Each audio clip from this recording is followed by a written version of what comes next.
జీడీ నెల్లూరు పర్యటనలో చంద్రబాబు నాయుడు ఓ కుటుంబాన్ని చూసి చలించిపోయాడు. ఏదైతే క్షేత్రస్థాయిలో గతానికి విభిన్నంగా ఈ పర్యాయం చంద్రబాబు నాయుడు ప్రతి చోటుకి వెళ్ళినప్పుడు ఆ కుటుంబాల బాధలను తెలుసుకుంటున్నాడు. వారికి వెంటనే అక్కడ ఆర్థిక సాయం ప్రకటిస్తున్నాడు. గత 3 దఫాలుగా ముఖ్యమంత్రిగా పనిచేసిన తీరుకు విభిన్నంగా ఈసారి చంద్రబాబు నాయుడు వ్యవహరిస్తున్నాడంటే అది ఆయన అనుభవం నేర్పిన పాఠం అని చెప్పవచ్చు. అందులో భాగంగానే ఈరోజు ఏదైతే జీడీ నెల్లూరులోనే ఒక కుటుంబాన్ని ఆయన వారి బాధలను చెల్లించిపోయి అప్పటికప్పుడే వారికి ఆర్థిక సాయం చేశాడు. ఏదైతే ఉన్నారో ఇద్దరు పిల్లల తల్లిదండ్రులు వారు పిల్లలను వదిలేసి వెళ్ళిపోవడంతో ఇక్కడున్న అమ్మమ్మ సెల్వి ఆ కుటుంబాన్ని తానే పోషిస్తున్న పరిస్థితి. ఇలాంటి పరిస్థితిలో ఆ కుటుంబానికి తాను అండగానే ఉంటానంటూ ఆ ఇంటికి వెళ్ళాడు, వారిని పరామర్శించాడు, వారితో మాట్లాడాడు. అంతేకాకుండా ఆ కుటుంబానికి ఆర్థిక సాయం ప్రకటించాడు. ఏదైతే ఒక ఇల్లు నిర్మాణంతో పాటు అదేవిధంగా ఆ పిల్లలిద్దరికి చెరో 2 లక్షల రూపాయలు ఏకంగా డిపాజిట్ చేస్తాము. ఒక 6 నెలల పాటు పిల్లలిద్దరికీ ఆ 4,000 రూపాయల చొప్పున వారికి స్కాలర్షిప్ వచ్చే విధంగా చేస్తాం. దీంతోపాటు ఏదైతే ఈ కుటుంబ పోషణకు అవసరమయ్యే ఆ పాడి ఆవులను అందించడమే కాకుండా భవిష్యత్తులో వారి అవసరాలను తీర్చిదిద్దే విధంగా వారంతకు వారే స్వశక్తితో కాళ్ళ మీద నిలబడే విధంగా చర్యలు తీసుకుంటానన్నాడు. దీంతోపాటు ఆ పిల్లలిద్దరికి ఉచితంగా చదువులు చెప్పించడానికి తగిన చర్యలు తీసుకుంటానని కూడా చెప్పాడు. ప్రస్తుతం వారు సెల్వి దంపతులతో పాటు ఆ పిల్లలు ఉన్నారు. చంద్రబాబు నాయుడు మీకు ఇచ్చిన హామీల పట్ల మీరు సంతృప్తిగా ఉన్నారు? మేము ఆయన గురించి బతికితాం, బాగానే ఉంటాం. ఆయన గురించి మేము ఇన్ని రోజులు కష్టాల్లో ఉంటే దీనిపై ఆయన దేవుడి మేరు మా ఇంటికి వచ్చినారు. మేము బాగా బతుకుతాం. మాకు వచ్చింది దేవుని కూడా ఇంకా దాస్తి ఆయన వచ్చింది మా ఇంటికి. మేము ఆయన ఎత్తికి ఆయన మమ్మల్ని ఎత్తికి వచ్చారు. మా కష్టం చూసి మమ్మల్ని ఎత్తికి వచ్చారు. ఆయన మా పిల్లల్ని చదువు పెడతారు. పిల్లలకి 2 లక్షలు పిచ్చడి చేశారు, ఇల్లు కట్టిస్తారు. నాకు బతికేదానికి 2 ఆవులు పట్టిస్తారు.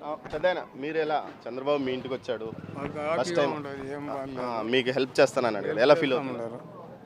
పిల్లలకి హెల్ప్ చేస్తామన్నారు. మాకు ఆ ఇల్లు కట్టిస్తామన్నారు. మీకు పిల్లలు ఈ అమ్మాయి కాకుండా మళ్ళీ ఎవరైనా ఉన్నారు? వాళ్ళు బాగుంటారు. వాళ్ళు బాగున్నారు. వీళ్ళను మీరు ఎన్నేళ్ళ నుంచి మీరు సాగుతున్నారు? చిన్న పిల్లల నుంచి సాగుతున్నాం. వాళ్ళు చిన్నప్పుడే వెళ్ళిపోయారా? చిన్నప్పుడు. వీళ్ళిద్దరు చిన్నగా ఉన్నప్పుడే. మనం ఏం చదువుతున్నావు? Third standard. ఏం పేరు నీ పేరు? హేమశ్రీ. నీ పేరు? రక్షిత. ఎన్నో తరగతి నువ్వు? 5th. చంద్రబాబు వచ్చాడు కదా నీ దగ్గర, నీ పక్కన కూర్చోబెట్టుకున్నాడు కదా, ఏం చెప్పాడు నీకు చంద్రబాబు? చదువుకోమన్నారు. చదువుకుంటే ఏమొస్తుంది అన్నాడు? జాబ్ వస్తుంది అన్నారు. నీకేం చెప్పాడు చంద్రబాబు? బాగా చదువుకుంటే జాబ్ వస్తుంది.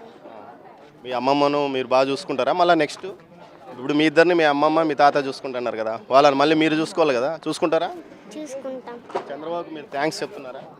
చంద్రబాబు ఏం చెప్పాలనుకున్నారు చంద్రబాబుకి మీరు? Thanks. CM sir thank you sir. నువ్వేమనుకున్నావు చంద్రబాబు? సీఎం సార్ తాతకు నమస్కారం.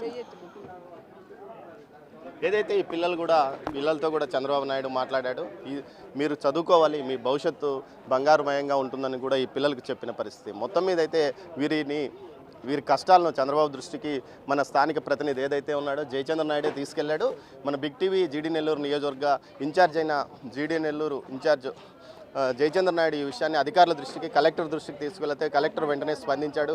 ఈ విషయాన్ని అధికారులకు వెంటనే సీఎం దృష్టికి కూడా తీసుకువెళ్లే విధంగా జయచంద్ర నాయుడు పనిచేశాడు. చెప్పండి, మీరు ఈ విషయాన్ని కలెక్టర్ దృష్టికి తీసుకెళ్లారు కదా, ఏమన్నాడు కలెక్టర్? చంద్రబాబు నాయుడు సమావేశం పురస్కరించుకొని కలెక్టర్ గారు విజిట్ చేశారు.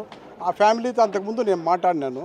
దాన్ని ఎక్స్ప్లెయిన్ చేస్తారు, ఈ విధంగా ఈ ఫ్యామిలీకి హెల్ప్ చేయాలి సార్ అంటే డీటెయిల్స్ సేకరించిన వాళ్ళు విషయాలన్నీ చెప్పడంతోనే ఈ ఫ్యామిలీని ఖచ్చితంగా సెలెక్ట్ చేసి న్యాయం చేద్దామని చెప్పారు సార్. ఏదైతే వీరికి సాయం అందిన పాత్రలో మన బిగ్ టీవీ పాత్ర కూడా ఉండడం మనకి అందరికీ ఆనందకరమని చెప్పవచ్చు. మొత్తం మీద అయితే ఈ కుటుంబానికి ఒక చేయూతనిస్తూ తల్లిదండ్రులు అయితే ఇద్దరు చెరోదారి చూసుకున్నారు.